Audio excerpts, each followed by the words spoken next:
This podcast is part of the Podcast Arcade Network. Thank you for listening to the Covert Nerd Podcast. It means a lot to me that you're here wanting to hear what I have to say. Before I get started, I just want to mention you can subscribe to the podcast on Apple Podcast, Google Podcast, Spotify, Pandora, pretty much anywhere you can find a podcast, you can subscribe.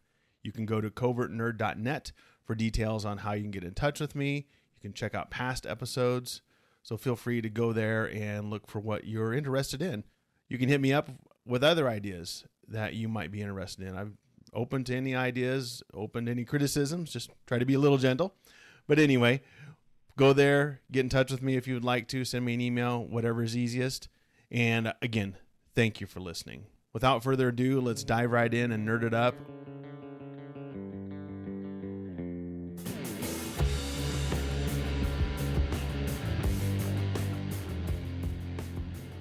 We have Tim again from Rainbow Comics to talk Star Wars, and I should preface, he's not just the Star Wars guru, but it just happened to be that that's what we're talking about today. So thanks, Tim. We're going to be talking some Clone Wars. All right. Now, no, I love the Clone Wars. Thanks for having me back. I don't mind talking about Star Wars at all. I'm definitely the Star Wars guy at the store. I've got a big old TIE fighter sitting on the sitting on one of the shelves, and yeah, I love Star Wars up and down, left and right. But I do know other things. Yes. So, yeah, Clone Wars, I know when we talked in the past, you were really excited before the final season. Well, I guess maybe it's going to be the final season of Clone Wars, but the new one was coming out. And, of course, by the time you hear this, it's done. Mm-hmm. So I will let the listener know that there will be spoilers. It's been long enough, I think. Anakin goes to the dark side, you guys. Oh, why didn't we tell me? It's like saying the Titanic sinks at the end of the movie. It does. My dad still loves that movie. Oh, really? And he loved the Titanic before the movie came out, but the movie's been on TV a lot lately, and he keeps watching it. And I was like, "You've seen the movie? I know it's real long. The boat sinks." So there we segue into that. Anakin goes bad. Anakin goes bad. The end. Thanks for listening, you guys. Have a really good day. All right. But I know you loved the series, mainly Ahsoka, I would say, is probably your best, most favorite character, you think? Man, she's up there. And honestly, my love really lies with Rebels. Okay. But I honestly believe my love for Rebels wouldn't exist without Clone Wars. And I think that Clone Wars as an epic very much stands on its own. It is so grand. Like, even Rebels is like 4 seasons, whereas Clone Wars, we've got 7 seasons and a movie. Yeah, 2008. Yeah, when it first came. Did you watch it when it first came out, or did you catch it a little later? I caught the movie when it came out on DVD because they released the first 3 episodes as a feature, and if you go on like Disney Plus and you watch season 1, episode 1, that's not where it starts. You have to go on Disney Plus specifically. I'm going to go ahead and date this podcast right now. All right. This is not going to work in 10 years when Disney Plus isn't a thing anymore.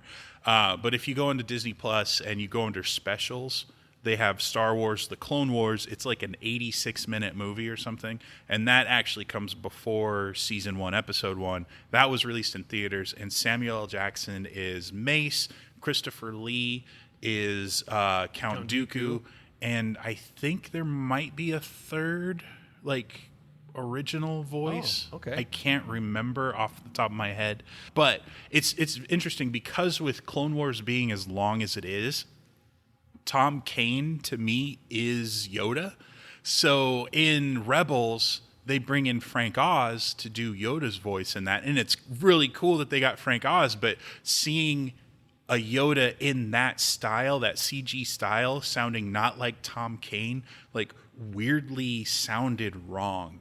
And it's the original Yoda. And I might be alone in this, but I just to have the Yoda that I'd heard, because I haven't counted it, but I have to assume Tom Kane probably has more recorded lines as Yoda than Frank Oz does. And I guarantee you he does. And especially in that visual style, but that's kind of carried. I know Rebels and Clone Wars aren't exactly the same, but stylistically, there's a theme that overrides through all of them. So it was just weird in Rebels to hear Yoda with the original voice, but kind of wanting it to be the voice from Clone Wars. I think that's an interesting legacy in and of itself. That is.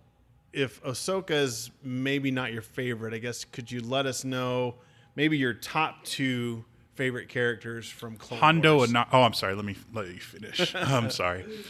Hondo Ohnaka is my favorite character, and he carries over into Rebels. And there's even a series of kids books. And there's one that's about Han and Chewie with the Falcon, and they have to team up with Hondo. I can't remember the name of it off the top of my head, but the audiobook is narrated by the guy who does his voice, who's also Winnie the Pooh, and I've lost Jim Cummings. Okay. So he voices Hondo in Clone Wars and Rebels. He does his voice at Galaxy's Edge, the theme park at Disney. He is Hondo, and so there's a whole audio book where you can just listen to Hondo tell you a story, and it's like great. Hondo's my absolute favorite. Ahsoka would definitely be up there. Okay. And then I'm also like a sucker for like Bo-Katan. I love Quinlan Vos is my favorite Jedi. Okay. But I'll talk about him some other time. There's a whole list of original characters, like you said, Hondo, Satine, Bo-Katan, Cad Bane, Pong Creel, Pre-Vizsla, and Ventress. I mean, there's just look at all of those characters that are just original. Not to mention all from the prequels that they bring in. Cad Bane, man, I dig that because he's a Duros, so he's got like this weird Head. Long ovular head with like he's blue and he's got these red beady eyes, but they put on like this Clint Eastwood Good, the Bad, and the Ugly kind of vibe on him, and I'm a sucker for westerns and I'm a sucker for samurai movies. Oh, okay. And I've said it before, but it carries through. And Cad Bane.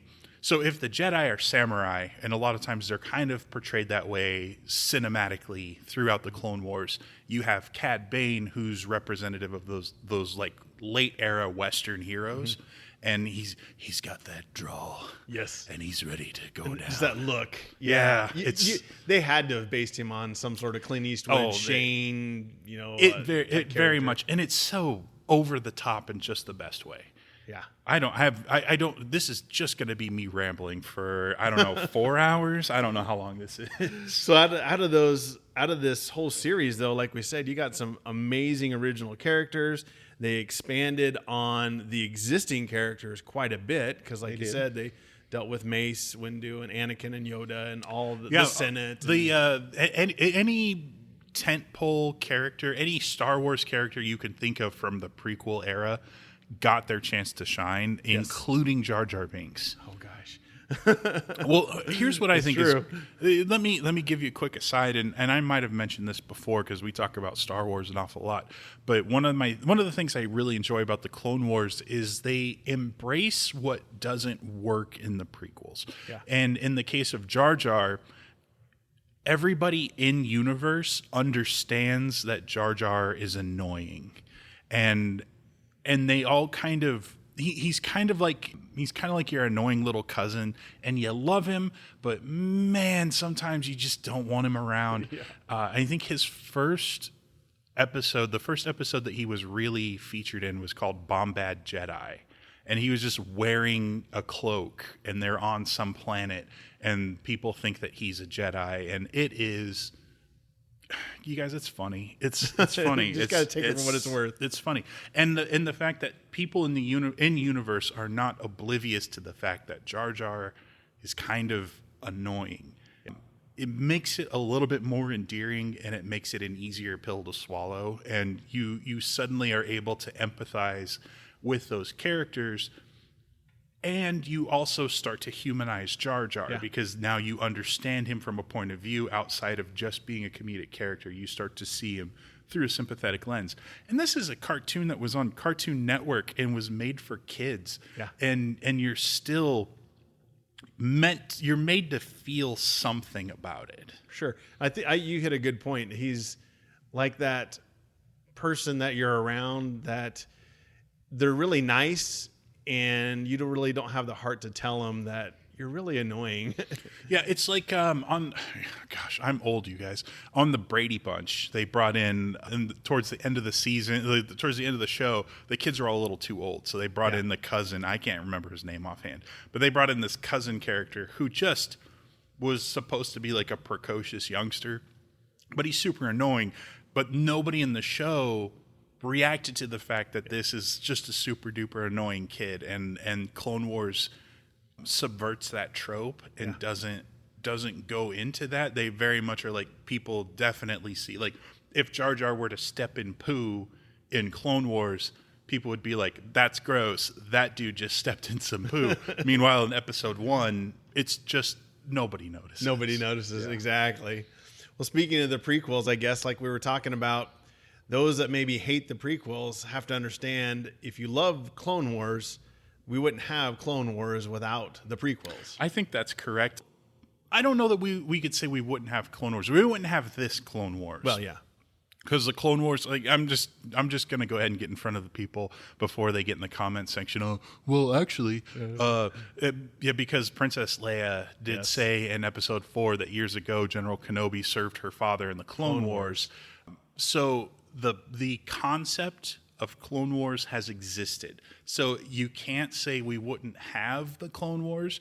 We wouldn't have these Clone Wars, because this version of the Clone Wars is so heavily entrenched in the ideology and the aesthetics of the prequels that you can't get around it. Like, you can't, if you've never seen the prequels, you could watch Clone Wars and be fine. Like, you seriously could. Sure.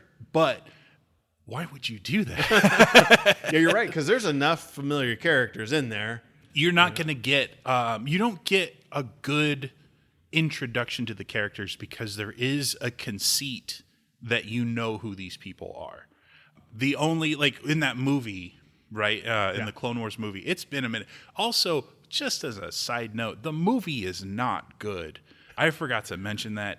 It is easily the weakest part of all of the Clone Wars. And that's fine, because that was, they didn't quite have it just yet. And it was never intended to be a feature. It was like the first 3 episodes. Like a TV movie, so to speak. Well, not even. It was literally, you can watch the show and catch 3 distinct storylines. Okay. There's not one massive tale, epic thing. Okay. There's not a feature story in it.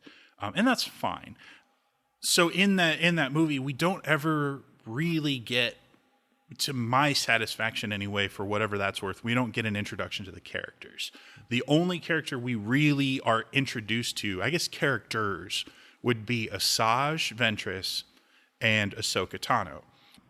And it's so weird to, like, exist in a time where, like, being a Star Wars fan now is very interesting. I'd like to talk to somebody who's, like, you know, in their mid-20s about Star Wars, because, like, I want to say I was in the Marine Corps when the movie came out, and the idea that Anakin had a Padawan was insulting. Really? It was absolutely not. We would have heard about her. That doesn't make any sense. What, she would have been around in the original movies. Why have we never, like, I don't want, and it's some little punk girl. No, that doesn't make any sense. He was doing this, that, and the other thing. And, oh no, the pushback on Ahsoka was real. Okay. And I was part of that for a hot second, because I was, 21 and stupid.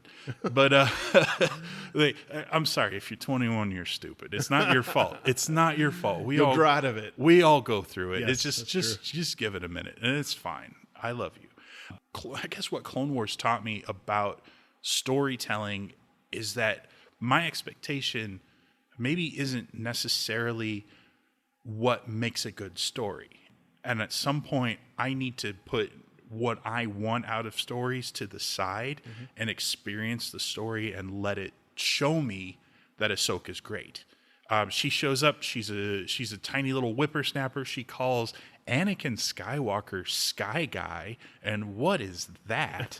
And it's in you feel like this is your thing. This is Star Wars, and having new Star Wars. The concept of new Star Wars in like 2004 was ridiculous. Like, you were just like, the whole concept of the prequels was mind-blowing, because Star Wars is not something you get new. And so to have new Star Wars come out and then undermine what you concrete, quote unquote, know about the lore was very uprooting. It's very much like how people relate to some of the stuff from the sequels, where they're like, well, this doesn't make sense based on what I know. Yes. Well, maybe what you know isn't correct anymore. And we talked about that a little bit in our podcast where we talked about the expanded universe. Yes. So if you like what I'm talking about, check that out, because I could do that entire rant all over again. Yes, I'll include a link in the show notes so you can maybe pause, go listen to it, and come back. Yeah, because you weren't prepared. How dare you not do your homework, people? Gosh. Anyway, Clone Wars, as we have it, would not exist without the prequels. And like I said in the episode I forced you to do at gunpoint, where I was on the side of the prequels, we're seeing more love given to that, and that is in part to the people in their early to mid 20s, and the kids who have grown up with all of Star Wars. When I was a kid, I was born in 1982, so we already had A New Hope and Empire were already out. I was a baby when Return of the Jedi came out. So for my conscious existence, the quote unquote holy trilogy has existed. And now we've got kids who are coming out, and this will be different in like 10, 15 more years, where we'll have, teenagers who've just grown up with a complete 9-episode saga. Yeah. And on top of having, 7 seasons in a movie of Clone Wars, and 4 seasons of Rebels, and 2 seasons of Star Wars Resistance, and however many seasons we'll have of The Mandalorian, and a potential Obi-Wan show, and like the concept of Star Wars for you and I as like this white whale thing that you want to chase doesn't exist. No. And it's something that you can't, it's like trying to explain pre-internet culture to, even somebody just a hair younger than us. Yeah.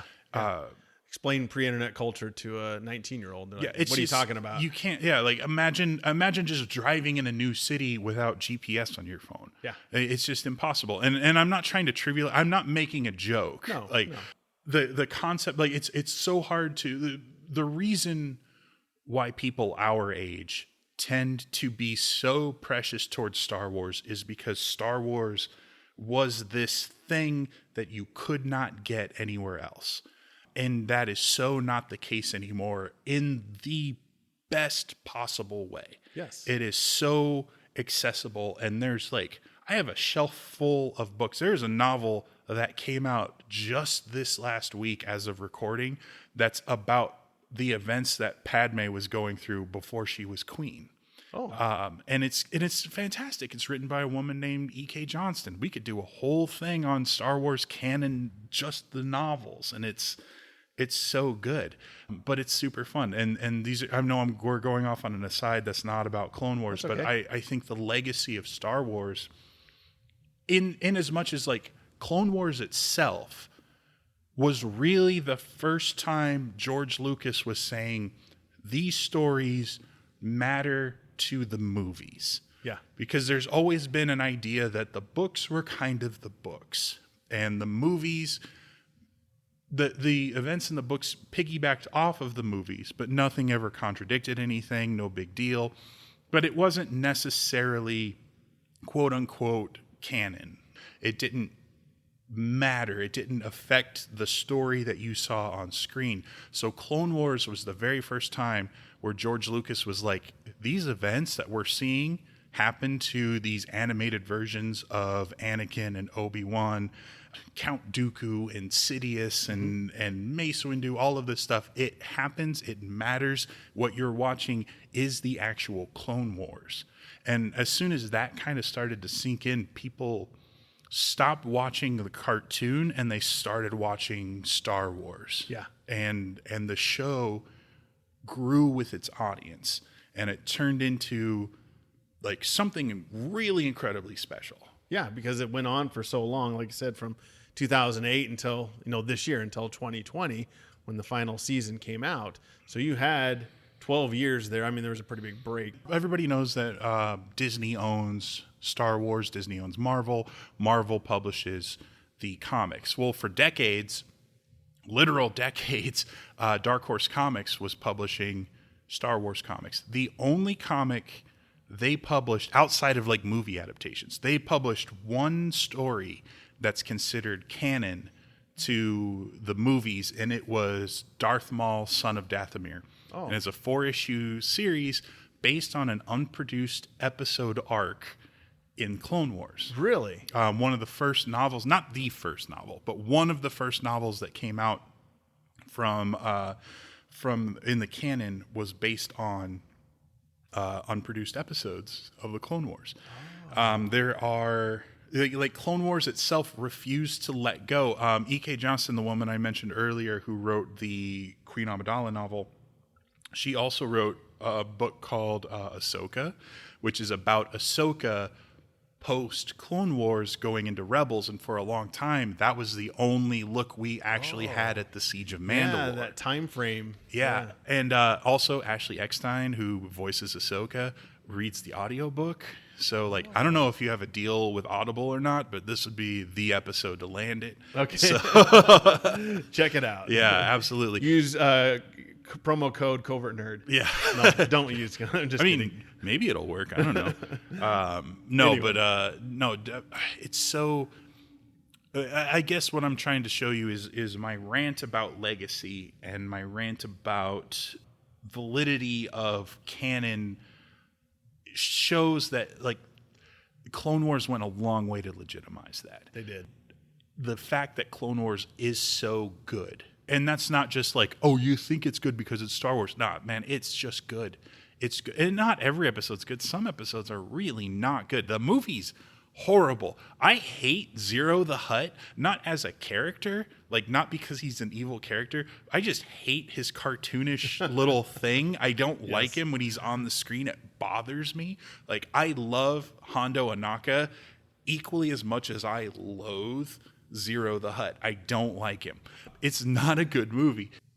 It's worth seeing to get that, to see the introduction of Ahsoka and to really feel all that. If you watch the movie and then you watch, well, not the last episode, you have to watch all 4 of them together. Yeah. But when you watch that last episode and you see Ahsoka leading troops into battle, and you're just, you go back and think like, oh man, we've really, like, I've come a long way as a person from, and not that Star Wars changes you, Sure, but to know where I was as a person when I saw the movie versus where I am as a person now in real time watching this finale.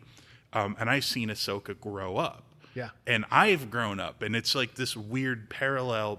Art imitates life, life imitates art, whatever. Sure. But by watching Ahsoka grow up and achieve a thing, and I know this isn't the end of her story. She shows up in Rebels. Yeah. She's got this other, but there's something about the way they tied up the bow on Ahsoka's story and really made you care that, like, the whole crux of her arc in Clone Wars specifically is so genuinely moving. Yeah, because a lot of people I read online, they said, hey, I was watching this when I was 12 years old back in 2008.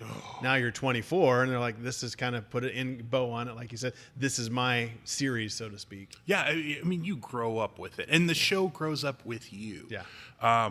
As soon as they bring Darth Maul back in, like, I think the end of season 3 going into season 4, the show stopped really being geared towards kids. It still aired on Cartoon Network for a while. It still was, it still ultimately is a show that kids can watch. I don't by any means mean that this is a show kids shouldn't watch. No. But at some point they stopped making it specifically for kids and started telling, like, a grounded, realistic story, and there are suddenly stakes. And the thing is, like, if you watch a war show geared towards kids, death and consequences aren't really a thing. And in Clone Wars, they absolutely are things. Oh, yeah. You will like characters, you will love characters, you will grow a fondness for characters, but there's something in the back of your mind where you're like, they're either going to betray everybody I love or they're not going to make it. Yeah. Just because it's an interesting way to play with the idea of knowing where the story is going to end. Because we've known, we know, we've known before the first episode. The Clone Wars ends at the beginning of episode 3. Yep. We've seen that ending. Speaking of the ending, Yes, let's talk the look at final that. season. Final season. All right. And you were alluding to maybe we'll get more, maybe we won't. Yeah, I wonder. I don't think we will get another Clone Wars show. Season. I don't think that will happen. I do think we will get more stories set in the Clone Wars. I think that is I think that's highly likely. It's an infinite well to tap. Yeah.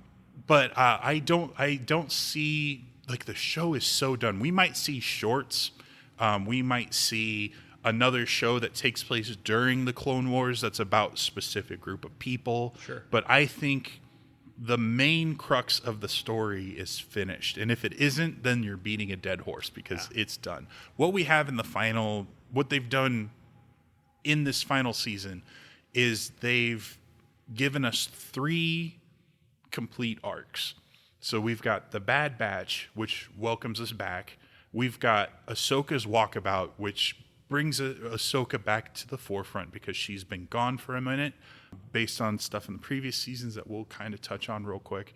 And everything wraps up in basically a 4-part feature. Like the movie that wasn't the Clone Wars movie, you get in the Siege of Mandalore. So basically, you bookend it with movies. I can't wait for the inevitable fan cut, if nothing else, of the Siege of Mandalore, where it is just a 2-hour movie. I am here for it. I can't wait. What do you think about how they ended it? Were you pretty happy about it? Do you think it ended well? Or? As I stated before, I'm a Rebels fan. Okay, and Rebels takes place right before Rogue One, like right before and concurrently to Rogue One, leading into A New Hope. By the time Rebels ends, basically Star Wars begins.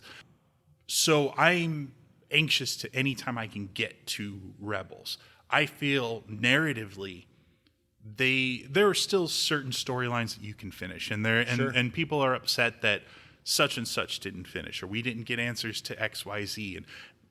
But that goes back to my point from earlier. You have to set your expectations aside because the story isn't beholden to your wants as a viewer or as a fan. Like Darth Maul. Do you think we'll see some more stories about what happened from Darth Maul, from Order 66 until... Absolutely. Yeah. Absolutely. Were you happy about that? One of the biggest reveals in the final season was that he's already working with Crimson Dawn, and Dryden Voss was in the show. I didn't in a million years. I thought he would have put his criminal empire together post Clone Wars. So now that, because we saw him in Solo. Yep. And in Solo, he's holding the lightsaber that he has in Rebels. And it's just like, oh my gosh, they didn't have to do that at all. It's so bananas to me. I think they really did a nod to the fans. They really did. Well, and we got the fight between Ahsoka and Darth Maul in the final arc was a placeholder for the fight we didn't get between Obi-Wan and Darth Maul, or Ahsoka and Vader.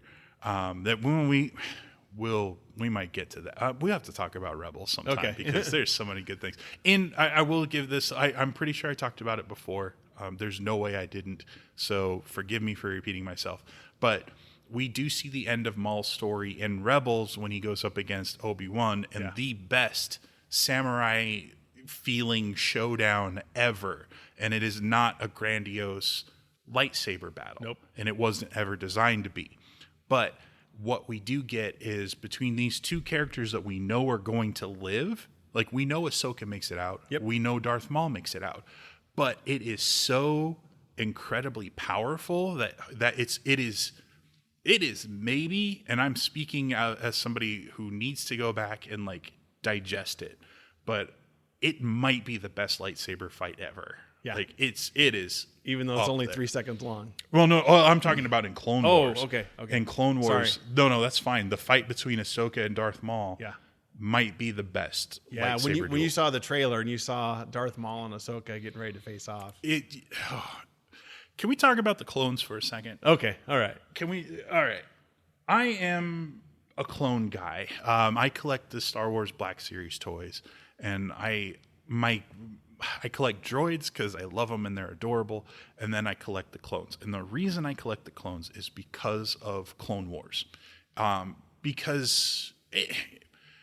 right, if you guys haven't watched Clone Wars, don't watch the movie. Don't watch random episodes. Go watch Season 1, Episode 1. Season 1, Episode 1 is all about Yoda on, oh my gosh, is it, Watto's a Toydarian. Is he from Toydaria? Is that the name of the planet? I think so. So they're on Watto's so. home world, and they're there to talk to the king, emperor, leader guy of that world to get him to join the Republic because it's a freestanding world that doesn't have political leanings. So Yoda's there with a detachment of stormtroopers, and they get shot down by the bad guys, the separatists. And the king's like, "Whoa, what happened?" And then we see Grievous. Is it Grievous or is it Grievous or is it Dooku? Oh man, now I don't remember. Bad guys are there, and they're basically telling the king, like, why would you join them? Join us. We're more powerful.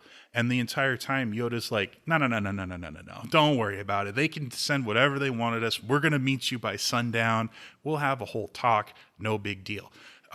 There's a moment, and it is probably the defining moment of Clone Wars for me personally. He's sitting in a cave with the clones, and he's like, look, we're going to take a break. Everybody take off your helmets. And they're like, why do we need to take off our helmets? We all look exactly the same. And he's like, well, maybe you look similar to each other on the surface level, but everybody's unique in the Force. And this is the first time you get a chance to really see that the clones are people. They're all very much individuals. And one of the through lines from Clone Wars is the clones themselves. And maybe, honestly, now that I'm thinking about it, you asked me earlier who my favorite character is. Man, well, it's Captain Rex, but it's got to be Rex. It absolutely has to be Rex. But coming in a close third behind Hondo and Rex, who, by the way, they carry over into Rebels. But behind Hondo and Rex is all of the clones. Yeah. Just all of them tie for third place. There's a unit that we see in Clone Wars training as kids, and the kids are voiced by the kid who played Boba Fett in Episode 2, which is great. And I say kid, it's Daniel Logan. I think he's a grown man now. 20s now. But it's really cool that he had aged to a point, as from being a kid to like a teen. And they actually did an episode where the clones, who are all clones of Jango Fett, were the same age that Daniel Logan was. He voiced all of them. And it turned out he was actually Boba Fett infiltrating them to see how the training was going. It was really cool. But there's a group of clones that you actually see go through training, and you see them get their call signs, and you see them become brothers in arms and comrades, with these other clones. And you also see them get horrifically slaughtered. And it's not all in the same episode. It is through the course of the series. You gain attachments to these people. And I can't remember was Fives one of them? Man, you guys, I haven't done my homework. I'm sorry I did not watch all 7 seasons to prep for this. That's okay. I want to say, you know what? If I'm wrong, tweet at me and tag Hayden Christensen. And shame me in front of all of Star Wars. But I want to say you see Fives start as a kid, and he carries all the way through the Bad Batch arc in the final season. The one thing I never, as a fan at any point, would have expected was to care about the clones to the point where they're like my favorite grouping of characters. I like some Jedi, but the Jedi are super. Man, we could do a whole episode on why I think the Jedi are flawed. But well, they kind of explore that a little bit with Ahsoka. No, they really do, and there's a reason why I love her. But the clones as a group, like if I were to pick one faction that's my favorite, it's the clones. And one thing we know from episode 3 is that Order 66 is a thing. And Order 66 is when the Emperor declares that Order 66 needs to be executed, and something snaps in all of the clones' brains, and then they just turn on the Jedi. So if you're a Jedi or a Force user, or it's clear, not clearly defined, but because they also turn on Maul, who's not a Jedi, and Ahsoka, who's technically not a Jedi, but it's a gray She'd be more area. of a Jedi than Maul. But. Yeah, for sure. But so it's a little iffy. I don't quite get it, but more or less they turn on the Jedi, and these are characters that I now love. I just stated my love for the clones. I love all of the clones. They're super great. There's really cool stories about clones who decided that they want to be pacifists now, and there's stories about clones who go rogue, and there's the specialty clones, and there's the Bad Batch, and there's all of the clones. There's not boring clones. They're all very interesting and they're unique. And like I said just a minute ago, Rex. I should have said Rex at the beginning, and I will kick myself forever for not saying Rex. And I love him to pieces, but the thing I was most excitedly afraid of, like so excited and so terrified on equal parts, was realizing in one of the trailers that we were going to get Order 66 in this final batch of episodes. Because Rex lives. Rex is in Rebels. Ahsoka lives. Ahsoka's in Rebels. Yeah. And in Rebels, Rex has a scar on his head because he dug the chip out. Yep. And okay, but watching Clone Wars, he hasn't dug the chip out. No. And we know Order 66 is coming, and it's almost here.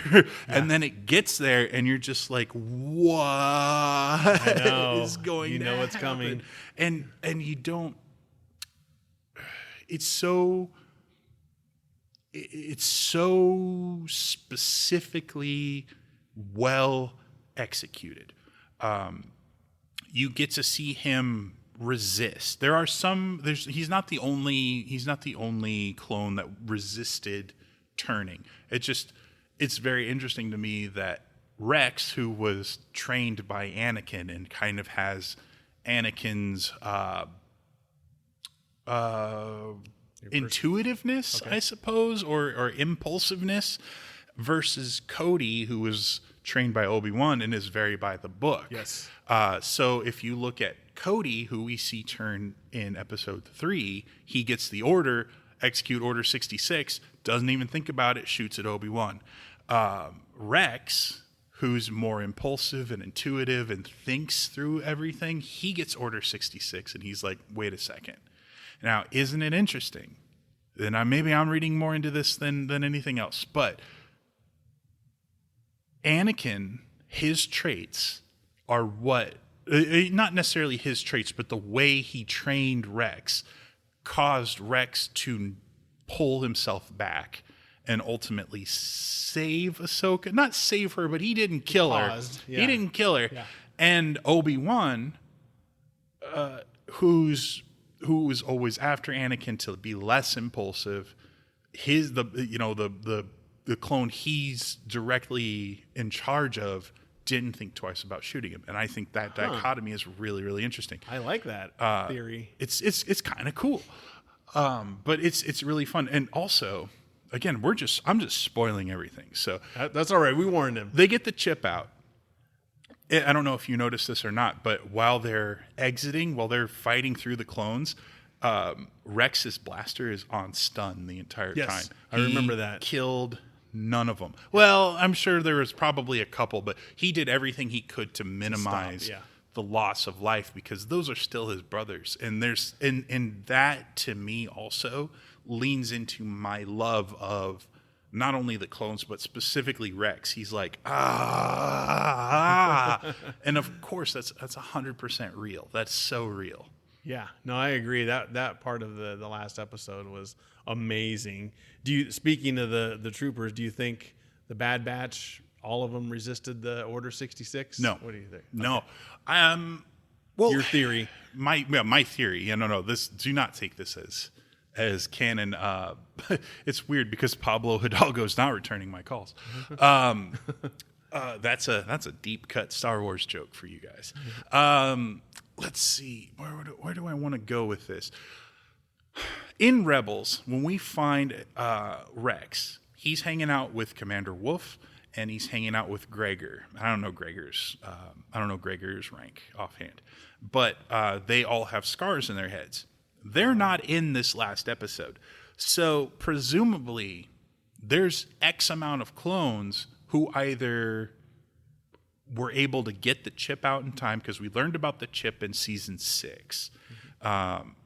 We didn't know what it did. I mean, well, you and I knew what it did, but the clones didn't know what it did. So there are any number of clones who could have made it out, or maybe they killed their Jedi and then it wore off and they're like, wait a minute, what are we doing? I know one of the clones who was after Kanan in his comic, you actually find out that so much time had passed that he was able to kind of divorce himself from that programming. But you're asking if I think the Bad Batch succumbed. How does one post tense? I don't. I absolutely believe it did trigger. Okay. The question is, what were they doing? Where were they? What was the outcome of that? Because what happens? There's 10,000 Jedi at their height. Yeah. There's massive amounts, like more clones. Oh yeah. So you got to think there's got to be a clone troop somewhere that like they get the message, execute Order 66, and they're like, okay, sure. Good job, guys. Yeah, We stopped the Jedi who aren't here. Yeah. I know that there's Jedi who were the generals who were leading. most units have a Jedi attached to them. But hey, guys, I was in the Marine Corps. That stuff doesn't happen. So just the sheer amounts. There's got to be a unit somewhere that's like, No we Jedi did it. here. Good What job, do we do? guys. Okay, we're done. Yay. Hey. Smoke if you got him. So actually, if I get a chance to write a story for Star Wars, that will be my story. Is the clones who are just on a nowhere detachment, and they're just chill dudes doing their jobs, doing whatever they got to do. And then they get the message, execute Order 66. Like, hey, Sarge, is it execute Order 66? And all you hear is, yeah, okay. And it's just like, all right, I guess we did it. Clone troopers hanging out on Hoth. They're like, there's nobody here. Tag and Bink just walk by and just wave. That'd be awesome. No, What about your theories on Anakin finding Ahsoka's lightsaber? What do you think? Do you think she's alive? No, he thinks she's dead. Okay. He absolutely thinks she's dead. She's managed to mask herself in the Force. She builds brand new lightsabers. The only real beef a lot of people have with that is he only picks up one. Yeah, she had two. She didn't take both of them with her. Oh, also in the novel, it says something about how her lightsaber blades were green in her last fight, but in the show they're blue, and it's this massive inconsistency. Whatever, you guys, it's not a big deal. I think Anakin Skywalker is dormant. As soon as Padme dies, Vader suppresses Anakin. And I think being able to even lie to himself and just tell himself that Ahsoka's dead allows him to not have that tie anymore. Yep. And that was kind of the Emperor's goal anyway, was to make him sever all those ties. That's why, you killed Padme, and now you have to live with that guilt. You're responsible for this. And this is a dude who has absolutely failed everybody. Yes. And so he already believes that if you're associated with him, he's going to fail you. And this is before his biggest failure, which was the Death Star. Mm-hmm. I believe he's in such a messed up frame of mind that he's going to convince himself that he failed Ahsoka and she's dead directly because of his actions. Because of him. And I think he's definitely able to delude himself and convince himself that she's dead. What about Yoda and Obi-Wan? Do you think Ahsoka knows they're still alive? Absolutely. Okay. Yeah, absolutely she knows. Absolutely she knows. Okay. She definitely, absolutely, 100% knows. Okay. There's a rumor. There's a rumor that she's going to be in Mandalorian season 2. And you guys, I'm telling you this right now. I saw the same things you guys saw that said Rosario Dawson's playing Ahsoka. Here's what I'm thinking. And this is just me. I'm nobody. Here's what I'm thinking. I think somebody heard 2 separate rumors that they put together. I think they heard that Ahsoka's going to be in the Mandalorian season 2, and they heard that Rosario Dawson is going to be in the Mandalorian season 2. Because if anybody outside of Ashley Eckstein plays Ahsoka, I will cry. I will ugly cry, crocodile tears, and I will. It will be I love Rosario Dawson. If she's playing Ahsoka, she will do an amazingly fantastic job. She will be great. Yeah.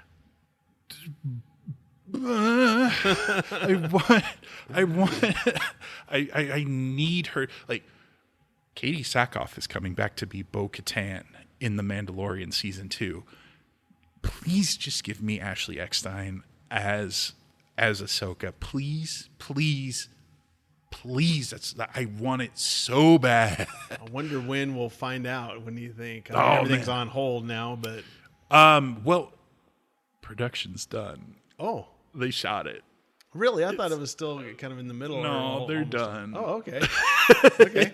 It's still on track. They haven't revealed anything, have they? No. August is still on the plate as far as I'm aware. It's happening. You guys, if you follow me on Twitter, I'm as soon as I know, you will know. And you might be ugly crying. Oh my gosh, you guys! If it happens, I will make my girlfriend take a picture of me and post it to social media. And I'll have Lee tweet it out or post it, whatever, because I will ugly cry, and I don't want to do that. I hate pictures of myself. It's very hard to find pictures of me on the internet, just because I don't go to cameras. So I am willing to put my insecurities on the line. Hey, Ashley, I know you're listening. If there's anything I can do, please let me know. We need to get you in that chair. Even if it's Rosario Dawson playing you, you need to be doing the voice, Ashley. I'm here for you. Yeah, that could be done. We'll make this work, but there's no reason why that woman can't play Ahsoka Tano in a live action setting. I refuse to accept it. Well, what do you think? Lastly here, we talked about the favorite characters. What do you think might be your favorite villain? Oh, Asajj Ventress. Okay. Asajj Ventress. One of my canon favorite Jedi from the Clone Wars era is Quinlan Vos, who I will say was done better in the comics than he was in the cartoon. In the comics, he has this whole backstory. We talked about him in the expanded universe, but just for people who didn't listen to that, he was a Jedi who lost his memory. He trained Aayla Secura, who's the blue Twi'lek Jedi. She's super cool. I love his story in the comics. In the Clone Wars, they kind of kept the aesthetics, but they turned him into more of a surfer dude, and it's kind of weird. But the novel I was talking about before, Dark Apprentice, is actually about Asajj. That's a slip up. I'm surprised I didn't make before now. It's kind of her redemption story. And we see it's, again, based on unproduced Clone Wars scripts. And she and Quinlan Vos have to go undercover. And it's kind of a budding romance between my favorite Jedi and my favorite, she was never a Sith, but favorite Dark Force user. Okay. And it's very, very good. It's very lovey-dovey. It's very much like a romantic thriller. But it's very interesting to see a pure white with some blemishes Jedi versus a pure evil with some good bad guy having to work together. It's a push and pull, but it's two of my favorite characters interacting for an entire novel. It's called Dark Apprentice. Check it out. Super fun. Awesome. Well, yeah, I would love to see some more expansion on a lot of these characters, like you said, that they've come up with. And, for sure. Do something with them in an animated, or I guess here's a question for you. Now that Clone Wars is done, what is out there now in the Star Wars universe that you can fill that gap with? Lee, I'm so glad you asked.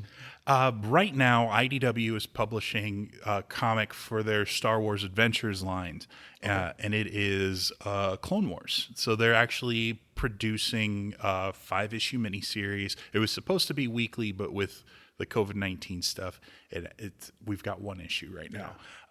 But it is going to be a 5-issue mini.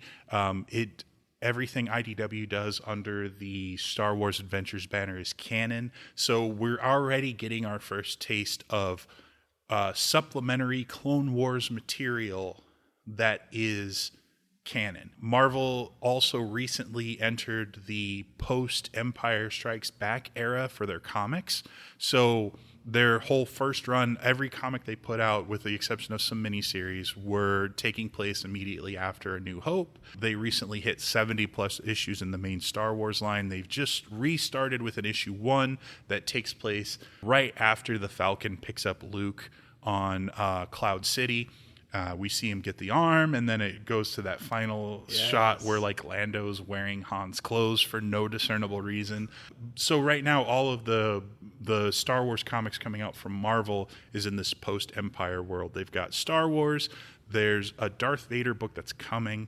Dr. Aphra's back. There's also a brand new series called Bounty Hunters that follows Boba Fett, Bossk, and Valance. And Valance is as a comics exclusive character, but this kind of follows Boba Fett and Bossk after we saw them briefly in Empire, and what are they up to now? And it is very, very fun. So stick with Marvel. Their Star Wars stuff never fails. IDW Star Wars Adventures is super duper fun. We've got Mandalorian right around the corner, and you guys can always, if you're looking for comics. By the way, I run a comic book store. It's crazy that we would be talking about this, and it relates back to a thing I do. But yeah, I run Rainbow Comics here in Lincoln, Nebraska. We're at 1501 Pine Lake Road, Suite 17. We're right between a nail salon and a smoothie place. So let's say your significant other isn't really into comics. Have them go get a smoothie. Have them go over to the nail place. And I'm not trying to say send your woman over there. No. Come on in here, anybody at all. And if the other person you're with doesn't like it, there's options. There's options. Go do your thing. Lots of options. But yeah, look me up on Facebook.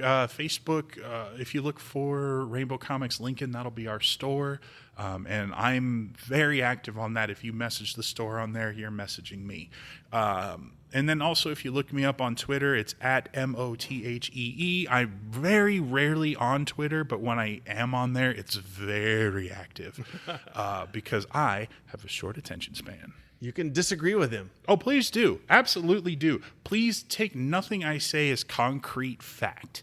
It's all very much my opinion. And as long as you're not rude, I'm down for discourse. Please, like, if you think the prequels are terrible, Let's talk about it. I don't care. If you think that Hayden Christensen should not come to my store where I will give him this gorgeous Supergirl statue that costs $150, I'll take that hit. Yes. And I will give it to you, Hayden Christensen. We're still waiting for Hayden. If anybody knows Hayden personally, hit him up. Let him know. Tim's got a statue for him. I'll like literally, if you don't want hand it to him. Like, I will give you anything in the store. I don't have like Star Wars things that I'm gonna give you. It's not gonna be that. I'm not that guy. I'm gonna give you something awesome and random. Just come hang out, dude. Prove me wrong. I don't think it's gonna happen. Prove me wrong. All right. Well, thanks, Tim. I appreciate talking Clone Wars, and we'll have to pick another topic, maybe more Star Wars. I don't know. We'll hopefully we'll see you ugly cry here in about 2 months. You know what? I hate you now, Lee. That'd be awesome. All right. Thanks, Tim. Tim's such a great guy. He's really nice, knows his stuff. I enjoy sitting down and talking with him on these different topics that we go over. And like I said at the beginning, go to covertnerd.net. You can subscribe on there. You can look at other episodes, find out different ways you can contact me through email or social media. You can subscribe on pretty much any podcast catcher. Again, thank you for listening. It means a lot to me that you take the time to hear what I have to say. And until next time, nerd it up.